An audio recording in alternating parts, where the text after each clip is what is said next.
toutes et à tous, on est aujourd'hui ravis mais surtout honorés de recevoir Bertrand Badi sur la chaîne YouTube et sur le site internet de la Société de Géographie. Bonjour Monsieur Badi. Bonjour. Que vous venez de publier 2 ouvrages, parmi tant d'autres. Le premier, L'Art de la paix chez Flammarion, et le second, L'Heure des Suds chez les éditions Les Liens qui libèrent. Alors ma première question, peut-être pour parler des Suds justement, dont vous êtes un grand spécialiste, c'est un concept qui a été fondé dans les années 60. Est-ce qu'il vous semble aujourd'hui encore pertinent de l'utiliser alors que ce fameux groupe de pays des Suds est quand même pour le moins hétérogène ? Alors d'abord, moi je suis frappé par l'énervement, je choisis ce terme à dessein, de des acteurs politiques, des analystes, des commentateurs, des journalistes, enfin tout le monde pratiquement, tous ceux qui ont l'occasion de parler publiquement de ces questions, leur malaise, leur énervement, leur agacement quand on parle du Sud global. J'ai même entendu, dans un débat télévisé avec un ambassadeur belge, celui-ci déclarer: si jamais un de mes adjoints me parle de Sud global, je le vire immédiatement. C'est quand même assez étonnant. Alors, je voudrais faire 2 commentaires de cet agacement qui me permettront de répondre à votre question. Le premier commentaire, c'est que, évidemment, si on prend le concept de Sud de manière objective, il ne mène à rien. Et il n'a pas de sens. Parce que qu'est-ce qu'il y a de commun entre la Gambie et la Chine ? Qu'est-ce qu'il y a de commun entre l'île de Sainte-Lucie et l'Inde ? Qu'est-ce qu'il y a de commun entre le Botswana et l'Indonésie ? Et on pourrait ainsi continuer. C'est évident. Mais justement, ce qui est intéressant, c'est que tout change quand on part d'une vision subjective, d'une appréhension subjective du Sud.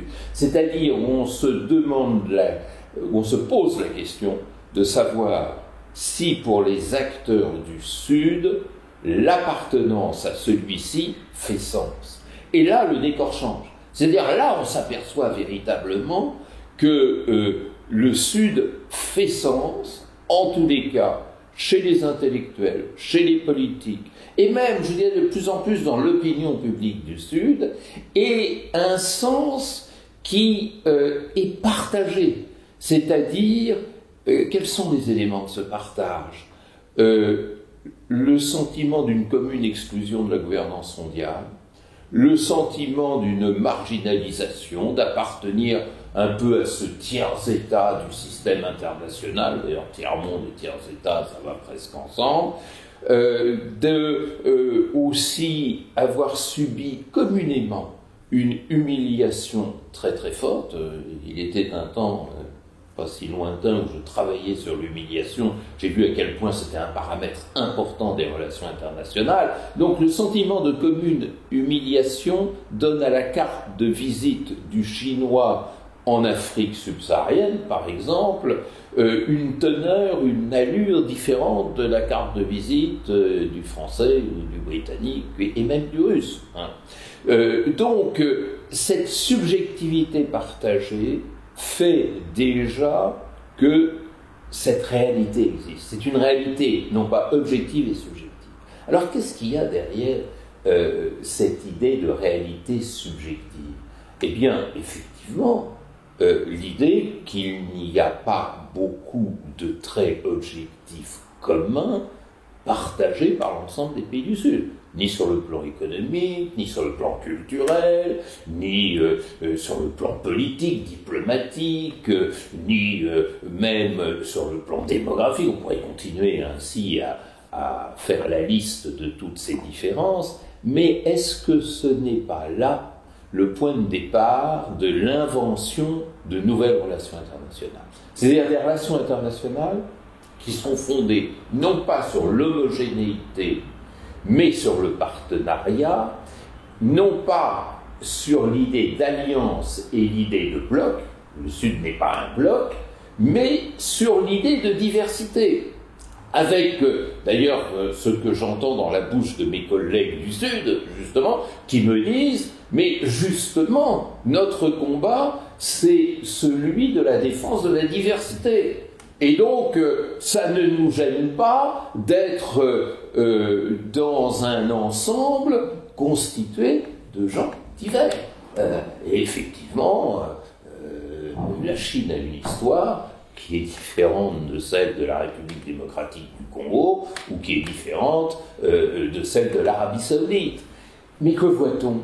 On voit que cette diversité favorise de plus en plus un partenariat qui déboussole les observateurs classiques des relations internationales. Regardez, l'Arabie saoudite, autrefois complètement pieds et poings liés au pacte du Quincy, passé en février 1945 entre Roosevelt et le roi Ibn Saoud, maintenant, l'Arabie saoudite signe des accords pétroliers avec la Russie, s'entend un jour avec le Qatar et un deuxième jour en situation d'opposition, combat l'Iran, puis ensuite se réconcilie sous la houlette de qui ? Sous la houlette de la Chine, et on pourrait ainsi continuer. Regardez le vote des États africains aux Nations Unies. On voit cette diversité, mais en même temps cette communion. Donc, c'est en fait, peut-être, j'avais écrit il y a quelques années un livre qui s'appelle « Quand le Sud réinvente le monde », la base de l'invention d'une nouvelle diplomatie, de nouvelles relations internationales. Et je suis inquiet quand j'entends ici, dans le Nord, dans les pays du Nord, les vieilles puissances, des acteurs ou des observateurs rejeter ce concept, parce que je me dis c'est un signe de cécité, et c'est un signe annonciateur d'un échec futur. C'est-à-dire, si on ne prend pas ce Sud global au sérieux, et à travers ce qu'il est, et que je viens de décrire, eh bien, la marginalité de demain, elle sera pour nous. Donc, dans vos deux ouvrages, vous tordez vraiment le cou à cette idée que l'ordre international serait d'abord dicté par les États dits du Nord et que les États du Sud participent justement à une réorganisation, à un rééquilibrage de l'ordre international. Mais concrètement, ça prend quelle forme, ce rééquilibrage ? Alors, d'abord, ça répond à trois facteurs qu'il faut avoir bien en tête. Parce que le monde d'après 1945 est marqué par de ruptures profondes que nous n'avons pas intellectualisées. La première rupture, c'est les guerres de décolonisation qui ont montré que le faible pouvait gagner sur le fort. Et ça, c'est déjà un premier indice. Voilà. Le deuxième indice, c'est quand même la dépolarisation. C'est-à-dire jusqu'en 1989, exactement jusqu'au 2 décembre 1989, quand Gorbatchev a rencontré Bush et a dit « écoutez, nous n'avons plus aucun intérêt à une compétition avec vous occidentaux ». Donc la grammaire du monde changeait, elle n'était plus compétitive au sens hobbesien du terme, c'est-à-dire conférée par l'idée de Hobbes des États gladiateurs, des souverains gladiateurs. Et du coup, on sortait du narratif de l'alliance et des blocs pour entrer dans celui d'un mouvement brownien, en quelque sorte, animant le système international. Regardez Bandung, 1955, le mouvement des non-alignés, qui débordait un peu sur le Nord avec la Yougoslavie, 1981, c'était une sorte en même temps de proclamation rhétorique et d'échec pratique. Proclamation rhétorique, on ne veut pas dépendre des deux blocs, on est des non-alignés, on est des Afro-Asiatiques, mais échec pratique, chacun faisait discrètement l'alignement dont il avait besoin pour survivre.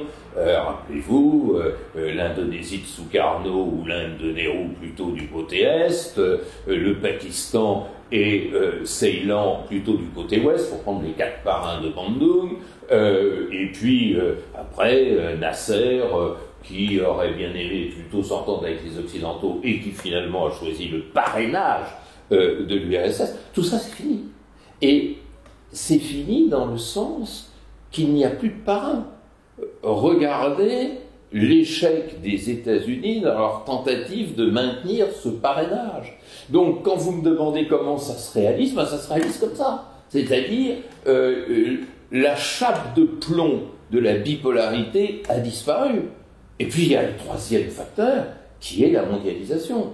Parce que la mondialisation, c'est quoi? C'est d'abord l'inclusion généralisée. Donc, le centrafricain, il est dans le même bateau que le luxembourgeois. L'un, le premier, à 600 dollars de PIB par an et par habitant, tandis que le second, 120 000. Bon, ça pose un problème, et un problème qui fait que les relations internationales aujourd'hui sont plus déterminées par les paramètres sociaux que par les paramètres stratégiques. Il ne faut jamais l'oublier. Voilà. Bon, la deuxième marque de la mondialisation, c'est l'interdépendance. Alors certes, le faible continue à dépendre du fort, mais ce qui est nouveau, c'est que de plus en plus, le fort dépend du faible, en matière énergétique, en matière de matières premières, en matière démographique, en matière de commerce mondial, en matière de quantité d'éléments, d'insécurité humaine et d'insécurité globale. Donc tout ceci vient complètement rebattre les cartes et donner de facto, sans qu'il y ait proclamation ou invention d'une institution quelconque, une configuration nouvelle à ce Sud qui fait une partie de la loi mondiale. Et c'est en cela qu'on change de monde. Et puis la troisième caractéristique, c'est la mobilité. La mondialisation fait que tout le monde bouge et on le voit bien à travers cette gestion complètement ratée de la question migratoire. Alors, dans votre ouvrage L'Art de la paix, vous montrez que le faible n'est plus une victime expiatoire vis-à-vis des puissances dites les plus fortes, et notamment les puissances du Nord. On peut penser à l'Afghanistan, on peut penser à l'Irak, on peut penser peut-être même à l'Ukraine, plus récemment. Est-ce que ça ne signifie pas que la guerre, au sens traditionnel du terme, est une action, un concept un peu obsolète? Mais si, mais tout à fait. Et pourvu qu'on s'en rende compte. Pourquoi? Parce que la guerre, que j'allais appeler la guerre hobbesienne, c'est-à-dire telle que pensée par Hobbes au moment de Westphalie, vous savez que le Léviathan a été écrit pratiquement en même temps que les négociations de la paix de Westphalie, c'est-à-dire au moment où naissait ce système interétatique, ce système international au sens strict du terme. Cette guerre, elle était pensée par Hobbes et par ses successeurs, que ce soit Clausewitz, que ce soit Carl Schmitt, etc., elle était pensée comme fonctionnelle, c'est-à-dire comme une bonne affaire. Le grand sociologue historien Charles Tilly a une formule remarquable, war making, state making, c'est-à-dire l'État a besoin de la guerre pour prospérer, et la guerre a besoin de l'État pour être pérennisée en quelque sorte. Et ça a marché, c'est-à-dire la guerre donnait aux plus puissants, le vainqueur, la possibilité de réaliser, comme le disait Clausewitz, ses finalités politiques. Ça a fonctionné jusqu'en 1945. À partir de 1945, ça ne fonctionne plus. Ça ne fonctionne plus. Pourquoi? Parce que le puissant ne peut plus imprimer. Si je veux dire, ne peut plus imprimer sa puissance. Et regardez les États-Unis, mais regardez d'une façon générale les puissances, elles ont toujours été battues dans les guerres menées depuis 1945. Vous le signalez vous-même, que ce soit au Vietnam, en Afghanistan, en Irak, en Somalie, pour les États-Unis, que ce soit pour l'URSS en Afghanistan, pour la Russie de Poutine en Ukraine, lui qui devait arriver en 3 jours à Kiev, que ce soit pour la France, les guerres de décolonisation, j'ai encore en tête Dien Bien Phu, et puis la guerre d'Algérie, et aujourd'hui la guerre du Sahel, que ce soit pour d'autres puissances coloniales, à chaque fois, cette équation dérape. C'est-à-dire dérape comment? Soit c'est le plus faible qui gagne, soit personne ne gagne.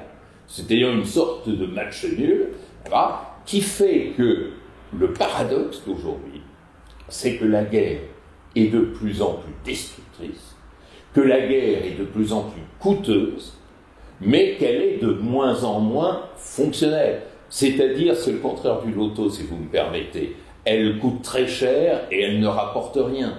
Et donc, l'espoir, en cette aube du 3e millénaire, c'est que cette thèse dominante, consciemment ou inconsciemment, de la guerre fonctionnelle, va laisser la place à la thématique de la guerre coûteuse et à la nécessité, enfin, de regarder la paix en face. C'est-à-dire, la paix n'existe que comme non-guerre dans notre tradition.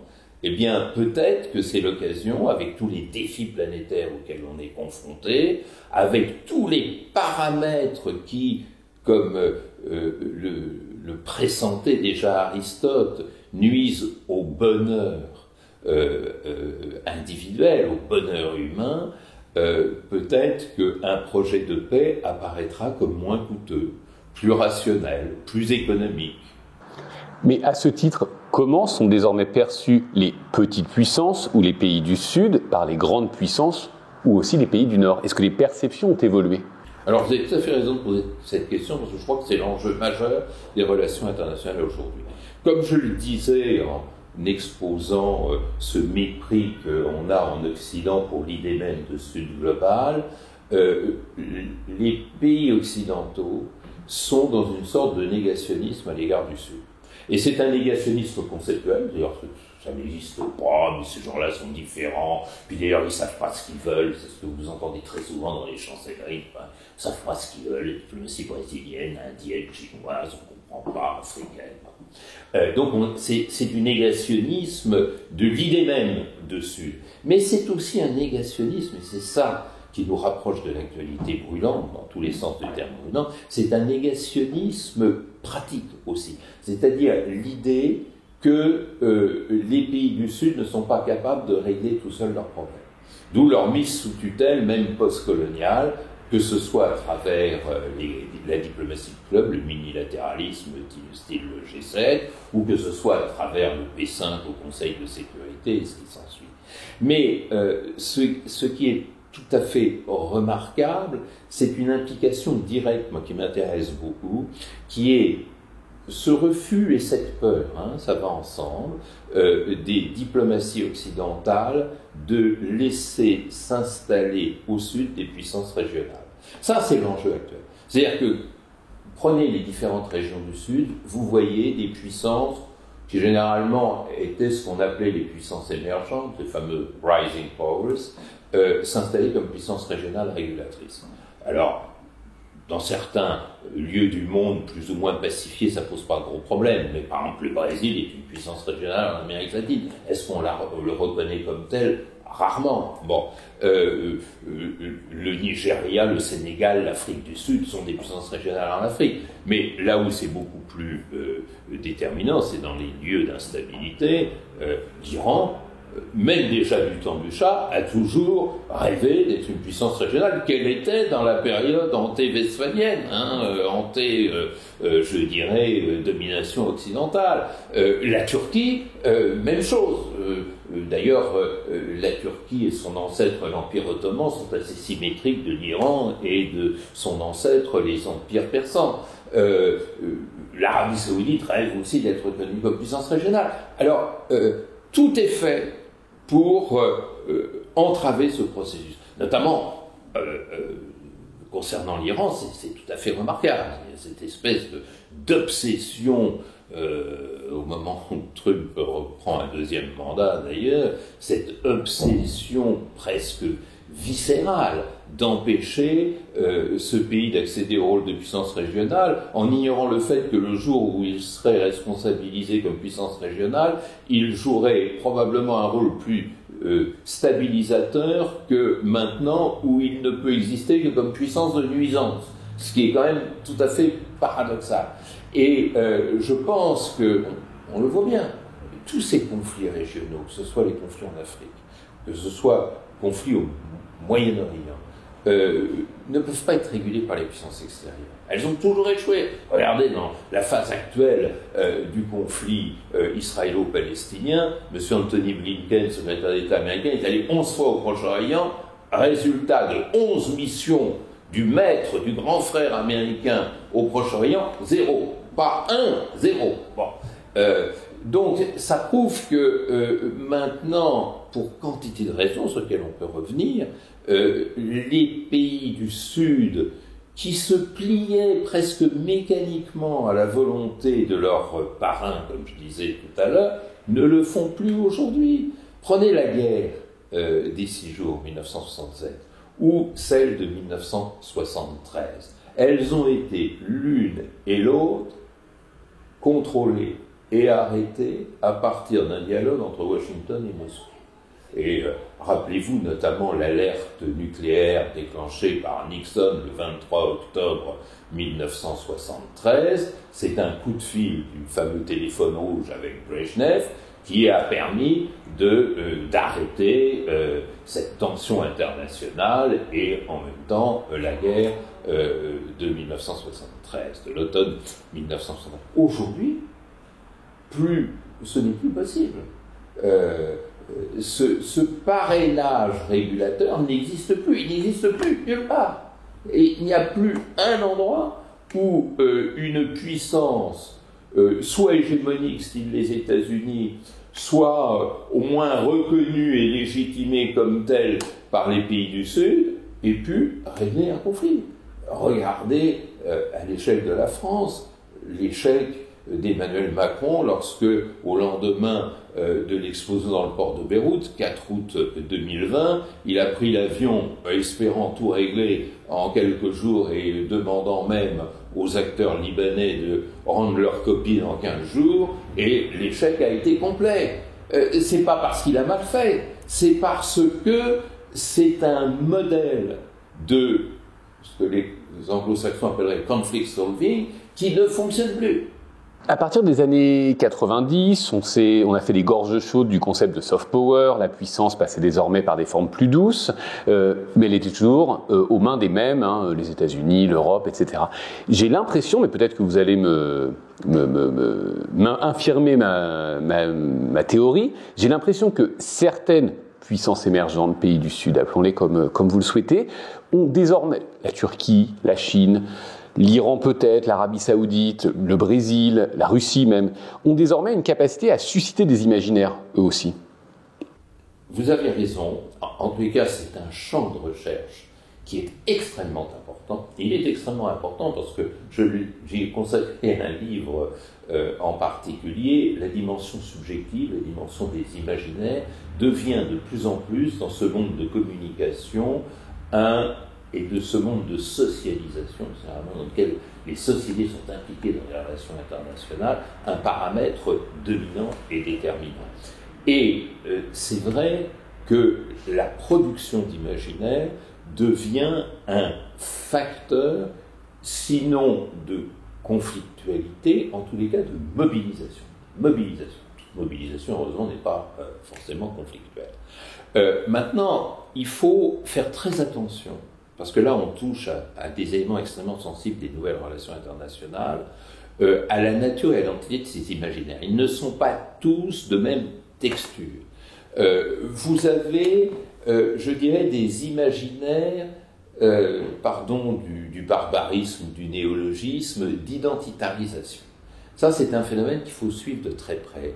C'est-à-dire, lorsque des acteurs ne parviennent pas, soit par leur simple mobilisation, soit par leur faculté de négociation, à atteindre leurs fins dans des litiges auxquels ils se trouvent confrontés, eh bien, ils ont tendance à l'identitariser, c'est-à-dire à le repeindre aux couleurs d'une identité qui a la double fonction, triple fonction. D'abord, une fonction affirmative, voilà ce que je suis, n'est-ce pas ? Deuxièmement, une fonction mobilisatrice, c'est-à-dire je fais appel à un système de sens qui vous concerne, qui vous interpelle, donc vous devez me suivre. Et puis, troisième fonction, une fonction d'absolutisation. C'est-à-dire à partir du moment où je le présente, ce sujet de débat, de contestation, de revendication avec les couleurs de mon identité, ça veut dire que c'est pas négociable. Et c'est comme ça, par exemple, qu'il faut comprendre cette progression de l'affirmation identitaire, alors qu'on l'appelle fondamentaliste, revivaliste, tout ce qu'on veut, dans les pays du Sud, souvent sous les couleurs de l'islamisme. L'islamisme mobilise, l'islamisme absolutise et l'islamisme affirme. Trois fonctions qui créent des imaginaires extrêmement mobilisateurs, qui d'ailleurs suscitent la peur, voire la détestation dans les pays du Nord. Bon. Ça, c'est une première forme.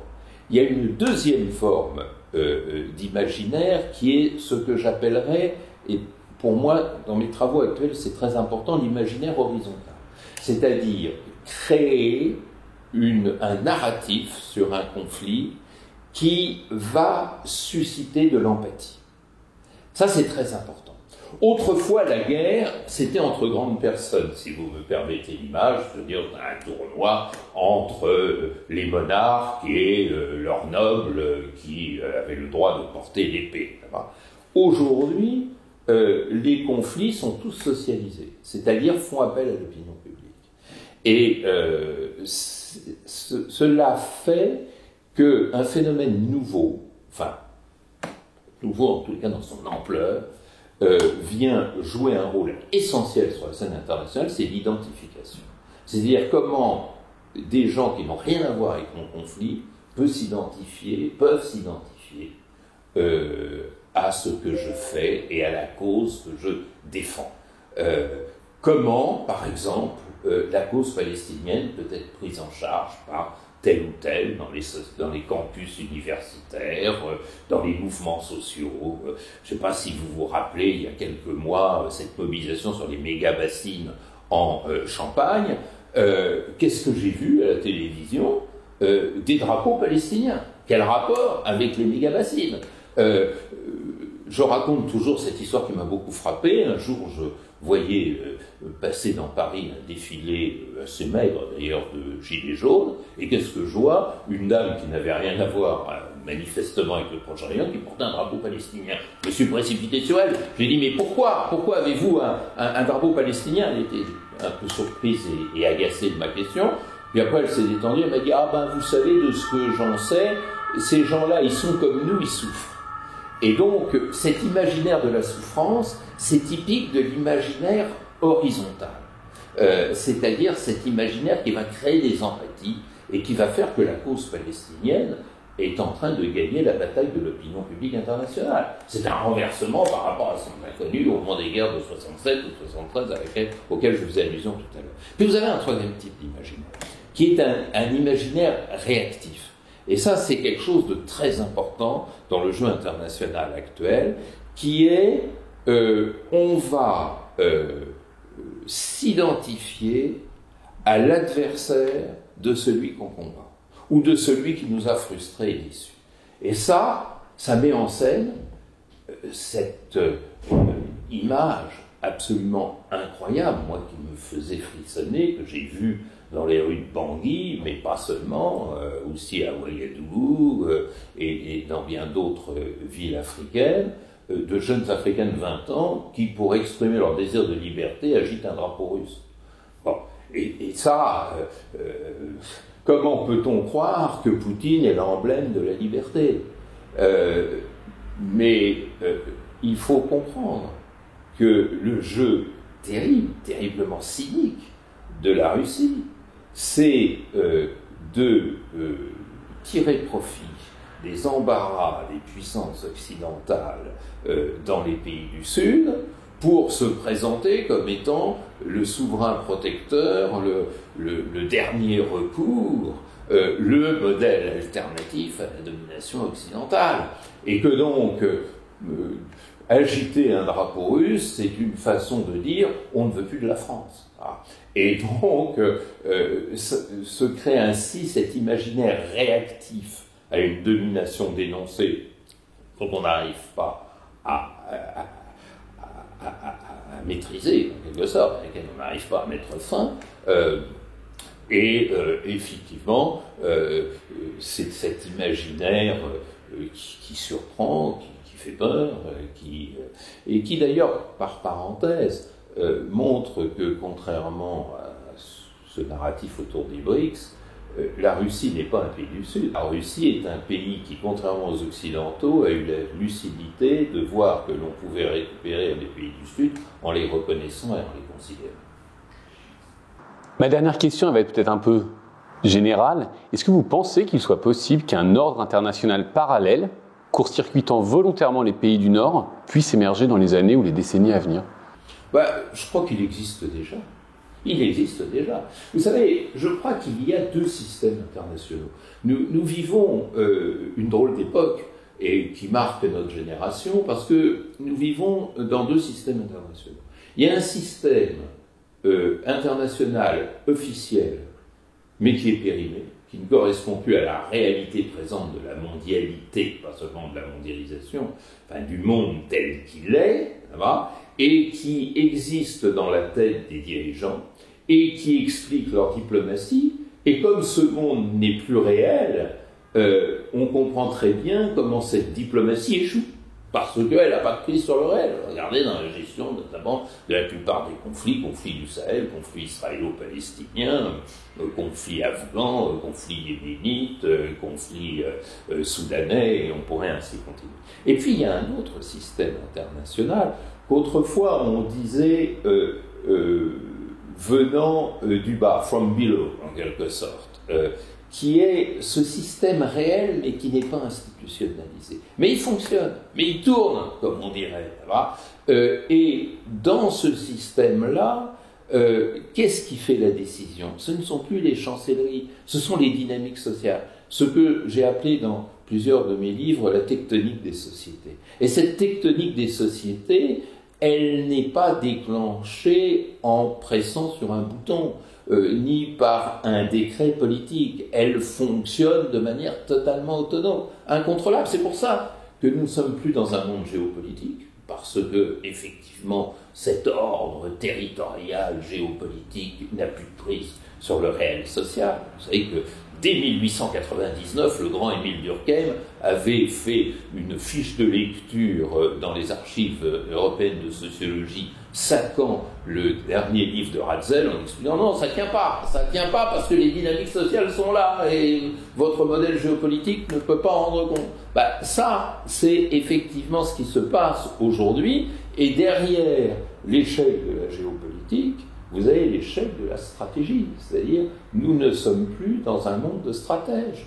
Du temps de Clausewitz, et a fortiori dans les décennies et les siècles qui l'ont précédé, c'était le stratège qui décidait de tout, qui disait à l'oreille du prince, sauf si le prince était lui-même le suprême stratège, voilà ce qu'il faut faire, parce que si tu fais ça, eh bien l'autre réagira comme ça, et l'interaction qui se produira nous sera favorable, etc.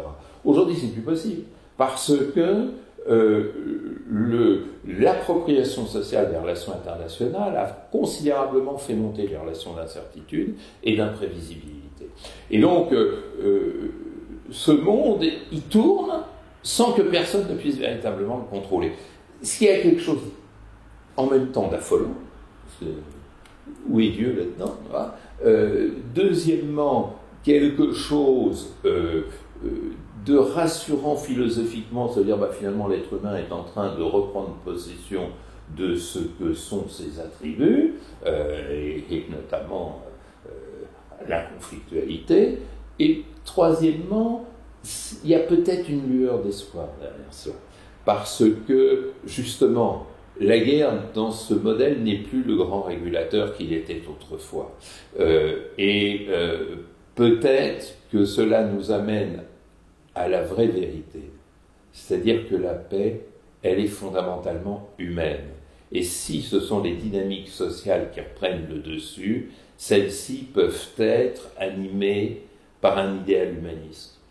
Vous savez, Aristote, je disais tout à l'heure, se référer au bonheur humain, c'est extrêmement important. Mais il y a un auteur totalement ignoré, quand je en parle oralement, on me demande comment ça s'écrit, qui est Marcille de Padoue. Marcille de Padoue, c'était en même temps un médecin, un ecclésiastique, comme au Moyen-Âge, on pouvait tout en même temps, conseiller du prince. C'était surtout un gibelin partisan de l'empereur, Louis de Bavière à l'époque, face au pape. Et il a écrit un livre qui s'appelle Defensor Pacis, défenseur de la paix, où il expliquait que la légitimité de l'empereur par rapport au pape, c'est que c'est le seul qui puisse faire la paix.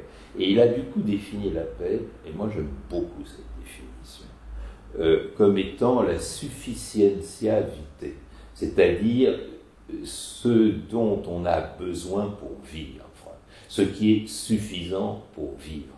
Eh bien, on est en train de redécouvrir cela à travers la sécurité alimentaire, la sécurité sanitaire, la sécurité climatique, le respect, la dignité, l'effacement de l'humiliation. Ça ne viendra jamais d'en haut, ça ne peut venir que du bas. Alors, je le rappelle, Bertrand Badi, vous avez une actualité éditoriale riche, puisque vous venez de publier aux éditions Flammarion L'Art de la Paix, et vous avez coordonné avec le journaliste Dominique Vidal L'Heure des Suds aux éditions des Liens qui libèrent. Merci encore pour votre temps et merci pour ces réponses absolument passionnantes. Merci à vous, j'étais très heureux de m'adresser à la Société de géographie.